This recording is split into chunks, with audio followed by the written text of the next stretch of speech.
Alright, so this is the robot phone. It comes with two 200 megapixels cameras and literally a built-in gimbal. Hey everyone, Ray here. Right, it's time of the year or even in the decade that we see something that's totally new on a phone. Here we are live at the global press event of the Honor robot phone. Now they're merely launching it outside of their domestic market, though media and creators from around the world did make it to have a look at this finalized piece of engineering marvel up close. Now we'll be having a look at both the hardware and the software surrounding the gimbal system, as well as their collaboration with ARRI to bring more professional than ever video pipeline on an Honor phone.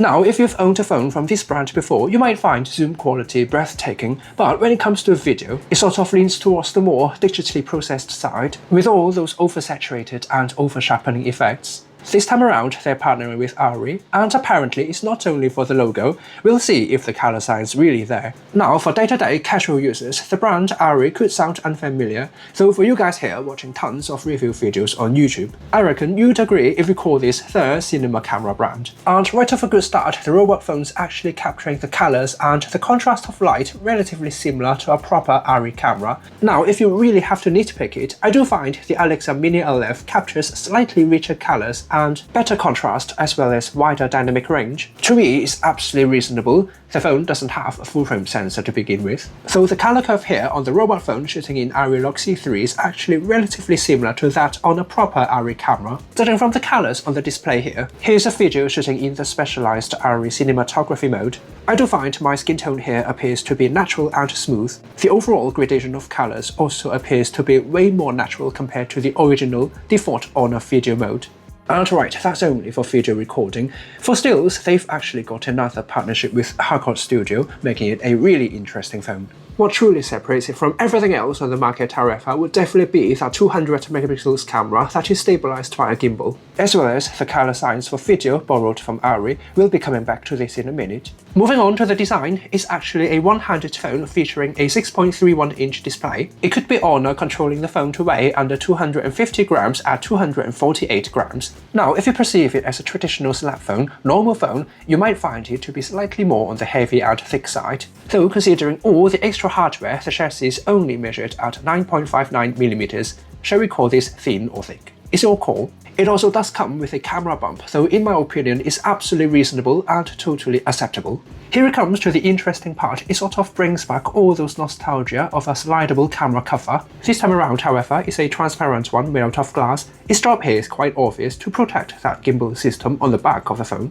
Now, the battery, a 7060 mAh cell that is based on the silicon carbon tech, is a must in 2026. It's also coming with the Snapdragon 80 Elite Gen 5, we may take that for granted as well. Now, with all those camera hardware and the gimbal, Honor's selling it for, after some translation here, is about $1,500. For sure, that's before any sort of tariff, tax and paperwork, but if we compare that to the ultimate camera flagships from possibly Vivo, Oppo and even Xiaomi, that's not bad. Is it worth it though? Moving on to the biggest highlight of this video, the camera. In terms of the hardware, it's coming with 3 lenses: the main camera, the ultra-wide lens and a dedicated periscope telephoto lens. Now the main camera, that is integrated directly to the gimbal system, that's got a 1/1.28-inch sensor with 200 megapixels. Looking through a 23mm lens, the telephoto camera here is also top-notch. We're talking about a 1/1.4-inch sensor that's also got 200 megapixels. And finally, a good-to-have 50 megapixels ultra-wide camera.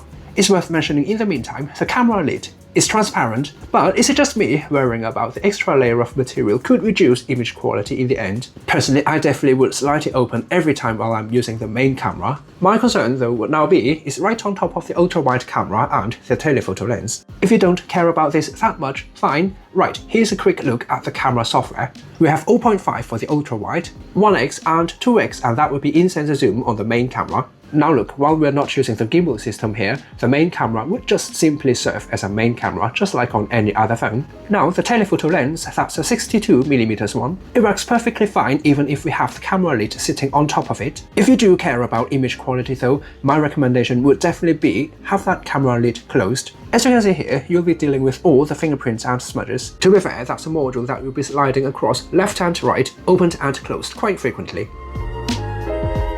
Alright, here are some safety features developed around the gimbal system. Now, as you can see here, if you had totally no idea you had your camera lid closed and pressed the gimbal mode button, it will tell you right away, not crushing the glass, making its way out. Similarly, if you had your camera lid closed while using the main camera together with the gimbal system, you have to first push the cover to the right, clearing the way for the module to move in and out. Don't get me wrong, it's quite a strong mechanism with adequate strength. When it comes to the longevity of it though, Honors definitely put some thought into it. Like here, right, I'm not dropping it, but if you did, I'm not saying it must survive the drop, but they're doing whatever they could. It uses the gyroscope to detect that drop. It will then loosen the entire mechanism. At least the motor's not going to fight against the ground.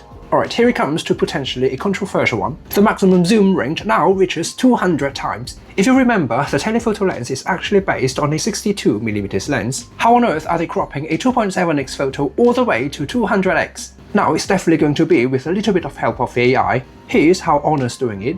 It's basically a raw multiframe processing technology that is cloud-based. It's definitely playing a major role upscaling the texture and clarity of a zoom photo. I'll definitely try it out in the field if I've got one later. Alright, it also comes with a dedicated imaging chip. Now, primarily it's designed to deliver better video quality, but it works for photo as well. On one side, it delivers photos and videos with better noise control and improved dynamic range. On the other hand, according to Honor, it actually gives them greater control over color science and how they render and see the colors, favouring their collaboration with ARRI, delivering a more authentic ARRI look for video. According to them, it also gives improved noise control and dynamic range for videos as well. And speaking of video, the robot phone is capable of doing 4K 120 on not only the main camera, but the telephoto as well. While all the ultra-wide, the main and the telephoto one will be able to do 4K 30 and 4K 60. With the gimbal out and working, however. Now look, it's recording a 4K horizontal video 16:9. Once you've switched to portrait, vertical 9:16 however, it reduces to 2.8K. It could be something to do with the gimbal mechanism. Stabilization might work the best with a sensor 4x3 sensor placed horizontally. With that said, with the gimbal out, you'll be cropping a horizontal 4x3 image into a vertical 9:16 one. Simply by retracting the gimbal, however, that will give you a full 4K vertical video. You'll be losing all the hardware, auto-tracking and stabilization in the process, however. Right, auto-tracking.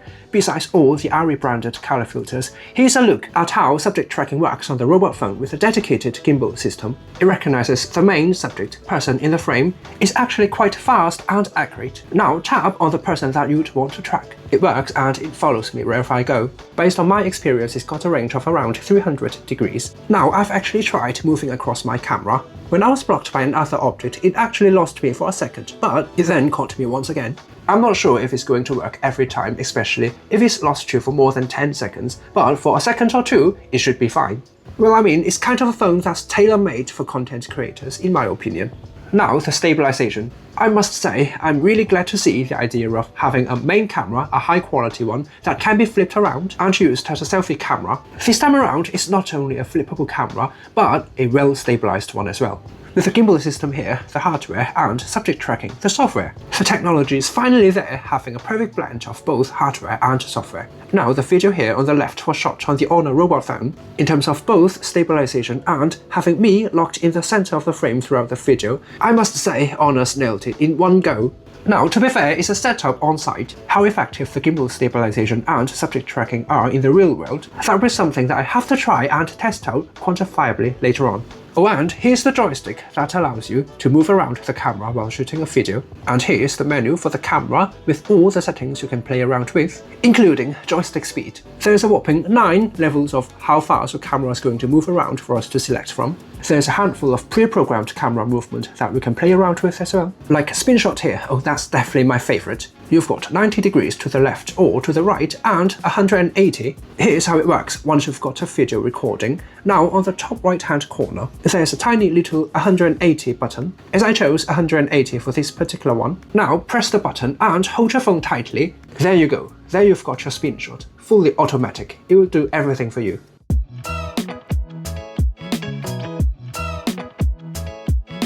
Alright, moving on to the dedicated ARRI cinema mode. Now, Honor's default color science for video wasn't the best. In my opinion, the collaboration with ARRI is truly valuable for them. Like here, the phone's now able to record in both SDR and HDR, as well as Log C3. We're not repeating how similar the color science here on the robot phone while shooting in Log C3 compared to that on a proper ARRI camera. Now, for sure, I do have pretty high expectation in getting similar color science across these two, though the most important element for us to call it a success, in my opinion, would be not how similar the colors are here compared to a proper ARRI, but is the footage going to look like it's coming out of a camera in general.